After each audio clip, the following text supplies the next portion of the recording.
And so, one bountiful Halloween, I leaned back, approaching the handiwork of the birdhouse I had quite literally placed the last nail into. My eyes, squinting into the late October glow of an orange-yellow sunset, followed the horizon to the apple tree planted directly out front of my farmhouse. I spit one leftover nail into the wooden porch deck, and as I meandered down the front steps and over to the broad tree draping the birdhouse on one of its branches. Sorry, I've got a bit of a frog in my throat.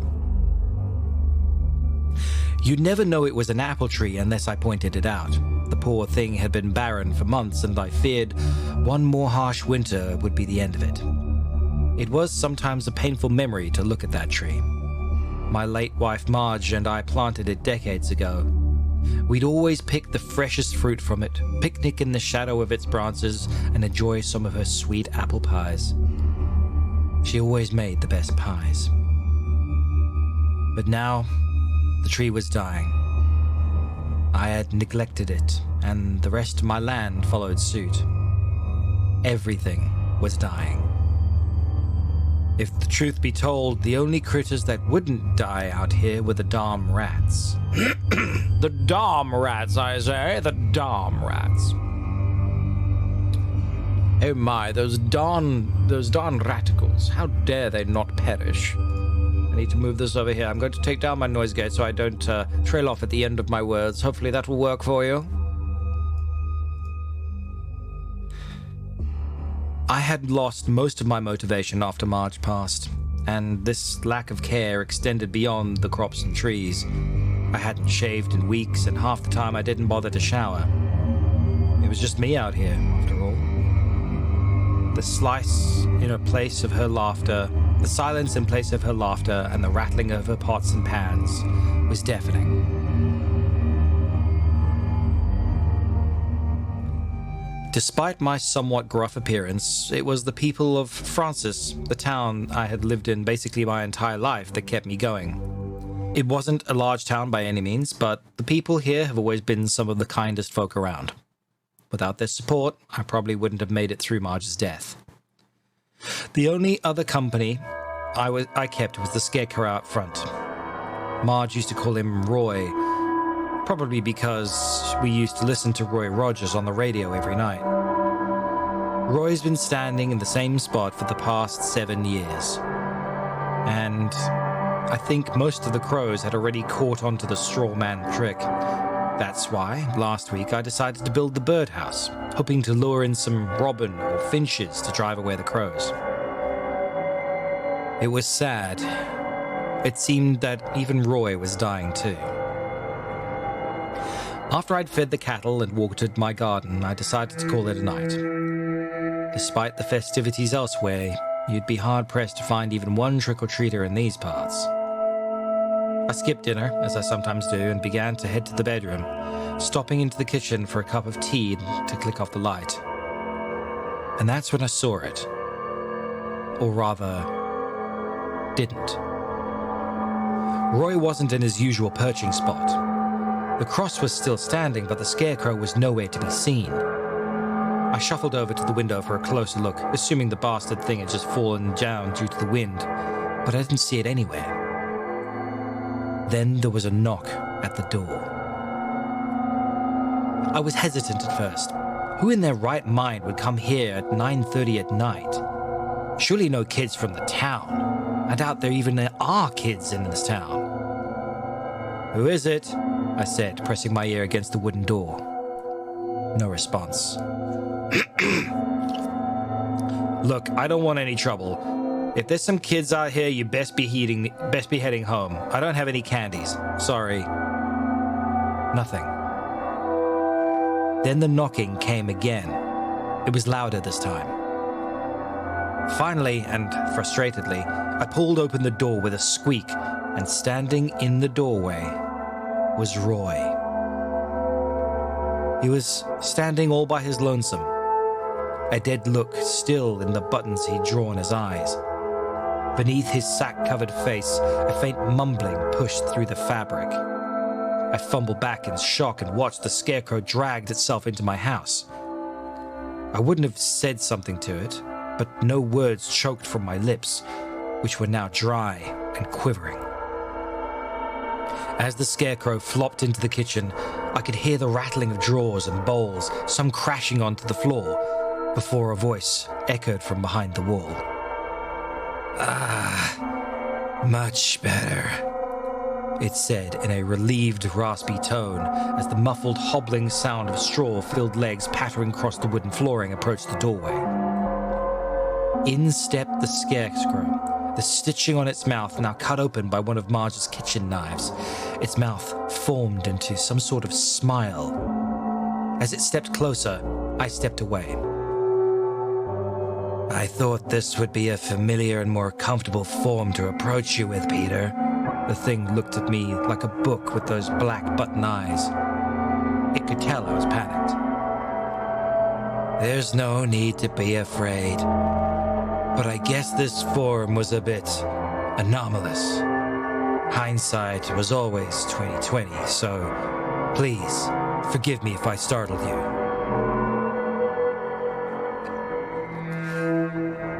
The scarecrow hobbled back into the kitchen, and after but a moment, a familiar face emerged holding a cup of tea.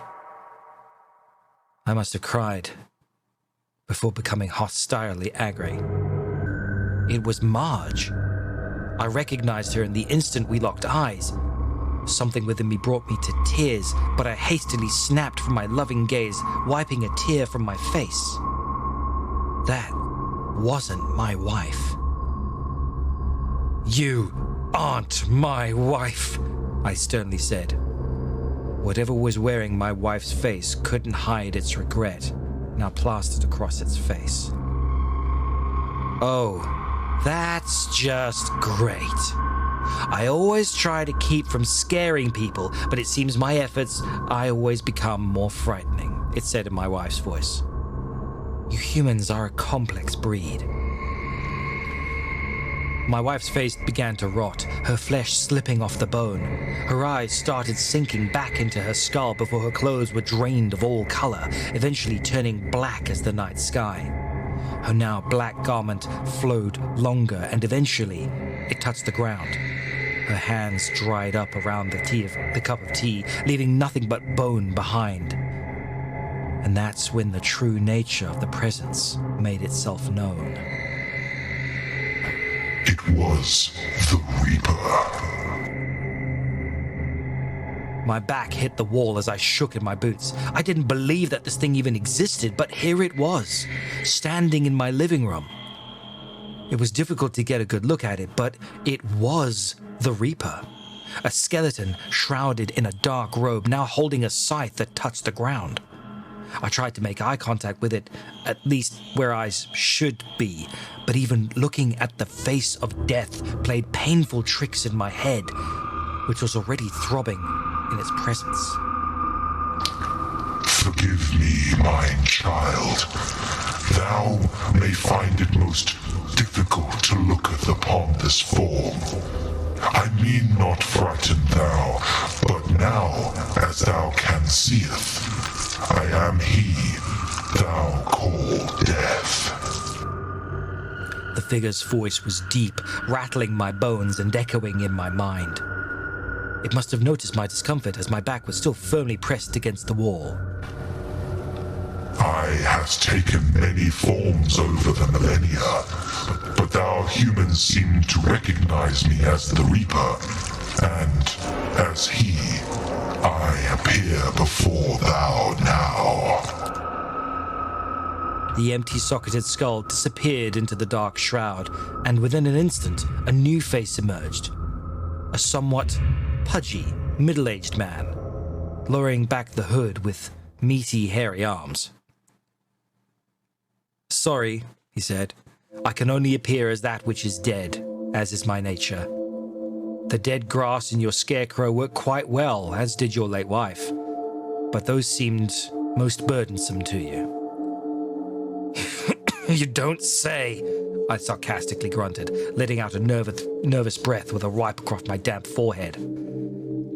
"Hopefully this form is more palatable to you," he said, handing me a cup of tea as I shuddered. "This face is was that of a 37-year-old by the name of Jim Johnson. Jim was a risk analyst. A risk analyst. You know, those guys that do background checks before you get your insurance. Funny enough, poor Jimmy died because he failed to background check his own girlfriend. A somewhat sociopathic little lady with a background including battery and grand larceny. Both of those charges from a previous relationship where she mutilated her ex-boyfriend after overhearing him talk to his sister. He stopped. Noting I wasn't listening due to my trembling, my eyes were constantly shifting to the front door. Forgive my rambling, I do love a good irony. Now, on to why I'm here. Why did you take Marge? I grunted, puffing my chest, even though I knew this Reaper was in no way intimidated by me. It was silent for a moment, probably grasping at straws within its head. There are things that are beyond that which man should know. Why the sun rises and sets, why the birds fly in the heavens. Why the Reaper must harvest the living. Your wife was but one of many taken that day. 155,142 to be precise. Her death was not personal, I assure you, but rather part of a bigger plan. That which neither you nor I can see. My only purpose is to collect those who have been selected, harvest the ripened crops. How the wheat is separated from the chaff is not my duty, nor is it my duty to select or ripen the crops. But you took her. You could have let her live. No! It spoke. I cannot tamper with the harvest. Many have tried to interfere, but their efforts were in vain. How? I said. The pudgy man's face, or whatever was beneath it, dryly chuckled to itself. You humans are so strange with your fascinations and celebrations. Tonight, for example, has always been somewhat of an honorary birthday for me, I suppose. It's your birthday? I asked, confusion now spread across my face as I took a sip from the cup. Heavens, no. But surely if they can celebrate the birth of the Nazarene in December, they can observe my presence in October. Your presence? Halloween, as you call it, has always been about me. Humans love to test that which they do not understand. Before your generation, the Samhain was offered up as a night for me. Some even thought they could bribe the Reaper, offering their livestock, their children, to stop the harvest. What do you want? I said. You gonna kill me?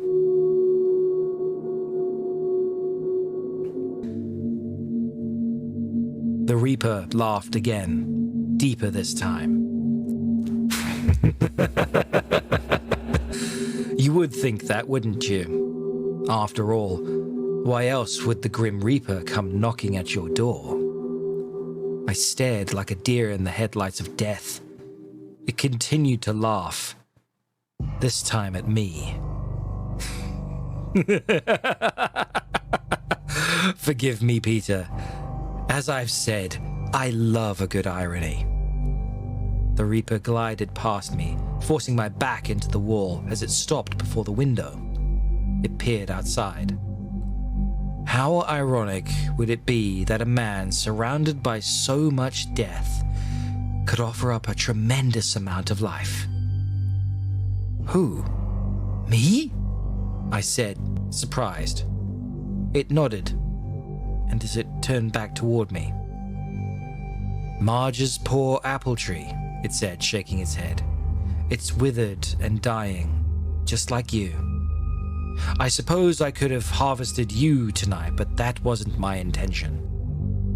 I'm here to spare a lot of people through you, Peter. I don't understand, I muttered, gripping the wooden table in the corner of the room. The Reaper glided closer to me until it noticed my trembling. If I wouldn't have come here tonight, what would have happened? I shook my head in confusion, lifting up the cup of sour tea to my dry lips, taking a sip. You would have gone to bed, probably for but a few small hours before waking in a hot sweat. You'd pour yourself some of your nightly tea and step out onto your porch. But you would have forgotten the nail that you spat onto it. Remember? The Reaper raised a skeletal hand, pinching the nail I had clenched in my mouth an hour or so earlier. You would have stepped onto this. It would have hurt like hell, but you wouldn't have gone to the doctor, would you have? I began to contemplate the scenario in my mind. Of course you wouldn't have, Peter. The Reaper pointed to my scruffy, unkempt face. You stopped caring about yourself the day Marge couldn't anymore. So why start? My brows furrowed at the Reaper in confusion. It could tell I wasn't grasping its hypothetical story. Forgive my ramblings. I assure you this all has a point. Get to it, I said sternly. If you would have stayed home, which you would have, the infected nail would have killed you, Peter. What? I said, my brows furrowed. Well, not initially. But after 3 weeks, you would have suffered from enough severe tinnitus that you would have died. Tetanus, not tinnitus, tetanus. Most extreme muscle spasming in the neck and mouth. They call it lockjaw. Wait, are you saying this would have happened? I sputtered. Well, it's rare, but in your case, yes. You can see that? The figure laughed at me in a condescending tone. I am death. I can see all possible outcomes of mortality, so I can plan accordingly for the harvest. So, I would have died had you not come here tonight. It laughed again, this time more of an ironic chuckle. As a matter of fact, my being here tonight has saved more than just you. I swallowed down a cough before sitting down in an old squeaky wooden chair, resting the cup of tea on a nearby table. See, if you'd have died, Peter, you wouldn't have been able to send that little letter of yours. What letter? I barked, leaning forward with a creak. Oh, don't be coy. Second drawer down in the kitchen. Tell me you hadn't forgotten. I stood up, still trembling, and speedily tread to the kitchen, yanking the second drawer open. He was right. My letter to Dr. Farrow was resting atop some old cookbooks. I forgot that I'd written the damn thing in the first place. He needs it, Death said, his voice echoing from the living room. Sometimes it's remarkable what a mere scribbling of good tidings can do for the soul. I paced back into the kitchen, still clutching at the letter in my hand. After what happened to Marge, Keith, Dr. Farrow, he wasn't an adequate medical doctor. 5 years in medical school and 12 years practiced, and for what? This wouldn't have been the first time I had harvested one of his patients either. No. He's knocked on my door many times. But this time it finally dawned on him.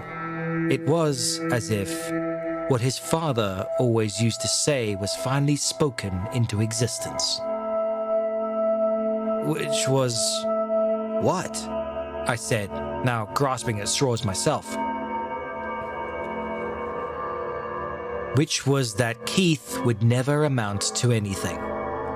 Sure, a degree gets you the title, but what good is that without natural-born talent? At least, That's what his father would say. I glanced down at the letter, reading the sorrowful etchings of his name on the envelope. He would have knocked on my door one final time. Personally, that is. Such a shame. Suicide. Out of anyone in the world, including myself, to harvest you, to be your own reaper, is another form of sorrow beyond that which most understand.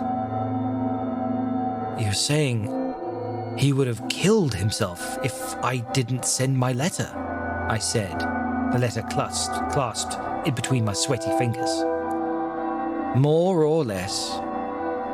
The universe works in a very cause and effect way. For example, if you'd have died, you wouldn't have sent the letter. If Dr. Farrow wouldn't have received the letter, he would have killed himself. If he would have committed suicide, his brother would have missed his second tour in the Navy for the funeral. And if that would have happened, Admiral Keaton would have died because Lieutenant Farrow wouldn't have been there to see the torpedo bomber. Wait, I said. What are you going on about? Cause and effect, Peter. Like dominoes, or It's a Wonderful Life. You've seen that film, haven't you? Actually, technically I haven't, so maybe we should watch that for, Sunday? I nodded. I know you have, Death said. You and Marge used to watch that every Christmas Eve. Death paused, looking at me, forcing my eyes to the wooden floor. Did you know that movie almost didn't happen? I mean, everybody loves Jimmy Stewart, but it wasn't for him quitting the Air Force. He wouldn't have made all those films. He would have died. Death nodded in response. You'd be amazed at what a small harvest can do. Even just the death of one person, like Marge's step-uncle, Harry. If he hadn't been harvested 2 days before she was supposed to leave for the University of Utah, she would have never been in the post office that day you two met. Love at first sight, I take it. That was a coincidence, I said. I caught her on the way out. No, the voice of Death interrupted.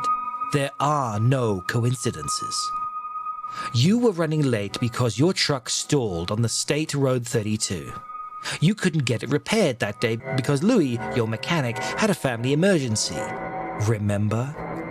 His niece suffered a stroke that morning, which meant you took the trek to the post office on foot. Those extra 14 minutes gave Margaret the time to catch you on the way out. Death drummed his fingers on the dusty windowsill, wiping the dust from the tips of his flesh-covered fingers. If death results in any action or reaction, I can see it. Something as simple as missing the bus could result in another world war. And trust me, you don't want to know how close your species has been to that. I rubbed my hair-speckled chin with my free hand, trying to sift through everything Death had just told me. Dear Dr. Farrow, Death began. These last few months have been nothing but desperation without my Margaret. Somehow, I keep on living knowing she's in a better place. She would have wanted me to thank you, not for anything else but trying. You gave us hope. That's enough! I snapped, wiping another tear from my red face, letting out a dry cough and dampening it with tea. Death slowly glided towards me. I hadn't the energy to recoil in fear anymore. He bent down and kneeled before me. Without you, your letter, your world would have been thrust into the biggest, most bountiful harvest ever. Ever. What do you mean? I whispered under my breath. Let's just say Admiral Keaton needs to live. Without Lieutenant Farrow to protect him, he would have died. And Farrow wouldn't have been on tour with a funeral to attend. A funeral only you could have stopped, Peter. You and that letter of yours. I looked down at the somewhat crinkled letter, then back up to Death. As much as it throbbed, somehow what he said finally made sense in my mind. That is, of course, if you'd be alive to deliver it. I froze, confused by a tingling sensation in my neck on account of the Reaper's changing tone. What are you getting at? The Reaper chuckled to itself. This time, it was laugh of malice. Cause and effect, Peter. I stood, my knees buckling as I let out an exasperated cough. You said you came here to save me. Save more than me. About that, Death grinned. I lied. I stopped myself from stepping any further, my knees jittering. I braced myself for another cough, peering at the Reaper through watery eyes. But the nail... You said if I stepped on it, I was just pulling stuff out of my ass, Pete. Come on. Do you really think the Grim Reaper would want to help people? Please. And to think I was nervous about my impression. Impression? I coughed. The Reaper, rolling up its cloak sleeves, revealed a darkly tinted suit beneath as it grinned at me through now polished teeth. Yeah. Did you like it? He gleamed. I'm going for that old English feel. You know, like the King James. Gotta stay in character while sporting your Halloween costume, eh? What are you talking about? Do I have to spell it out for you? He groaned, rolling his eyes. You get the honor of spending Halloween with the Prince of the Power of the Air, the Father of Lies, and you can't even bother to keep up. Shame on you, man. I fell to the ground, gasping for breath. I could sense he was approaching, the clicking of polished shoes making their way across the wooden floor. I could hear him laughing, and the bellowing voice of the Reaper now replaced with a smooth, confident tone. I lifted my head, but with one cough, I dropped to the floor, spattering blood from between my teeth. You know, Peter, you really shouldn't be leaving your rat poison out in the kitchen. Marge always warned you of these things. You never knew when some clever, handsome little devil, I don't know, pour some in your nightly tea. I spit more blood, mixed with the bubbling foam from my mouth onto the floor. The letter, wedged between my convulsing fingers, was yanked from my hand. I could hear it being torn open. Where was I? Oh yeah, his voice said.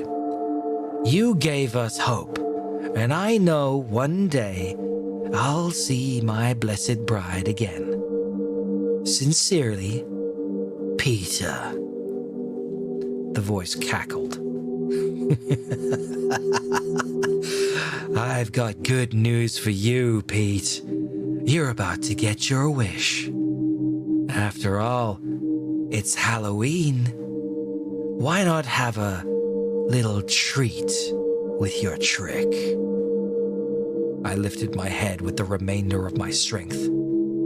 In the shadow of the glowing moonlight cast from the window, I could see a figure standing over me, adorned with horns and a proud posture.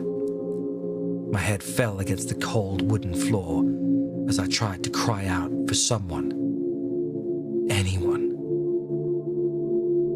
I knew no one could hear me. With a final breath, just as the moonlight turned to blackness, I could hear one final message from the visitor, a sly wink within his voice. Happy Halloween, Peter.